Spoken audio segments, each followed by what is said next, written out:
démasqué. Je suis votre animateur Dominique Tremblay et aujourd'hui nous allons utiliser le cybergéomètre afin de démontrer comment on peut obtenir la valeur de π. Nous allons donc utiliser un cercle et le rayon d'un cercle afin d'obtenir cette valeur. Donc voici comment on s'y prend. On utilise l'outil cercle du cybergéomètre ici comme ça. Et là, vous voyez qu'avec l'outil cercle, on obtient un cercle et deux points. Un point qui est le centre du cercle, l'autre point se retrouve sur la circonférence, sur le cercle comme tel.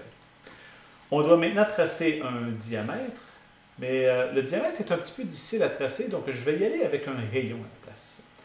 Donc pour ça, on va du centre du cercle jusque sur le cercle lui-même. Lorsque c'est terminé, nous sommes prêts à prendre les mesures. Pour prendre les mesures, je vais sélectionner la circonférence du cercle et je vais choisir mesure de la circonférence. Donc, dans ce cas-ci, on obtient 23,13 cm. Maintenant, nous allons mesurer le rayon. Pour mesurer le rayon, je choisis mon rayon ici.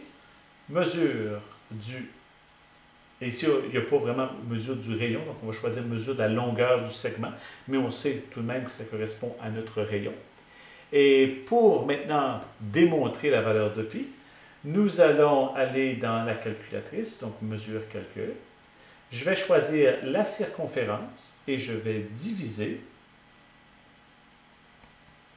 par, et là je vais ouvrir des parenthèses, parce que je vous ai dit tout à l'heure que c'était un petit peu difficile de tracer le diamètre de mon cercle, mais on a le rayon.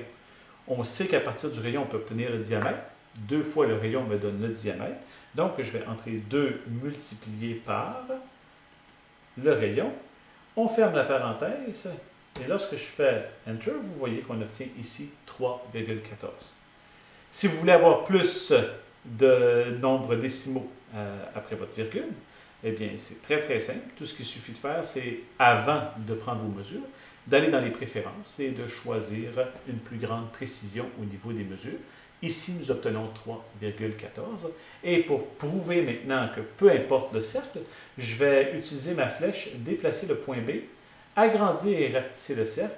Vous voyez que la mesure de la circonférence et du rayon vont varier. Par contre, la mesure de π reste toujours 3,14 parce qu'il ne s'agit évidemment pas d'une mesure, mais d'une valeur constante qui est obtenue en divisant la circonférence par le diamètre.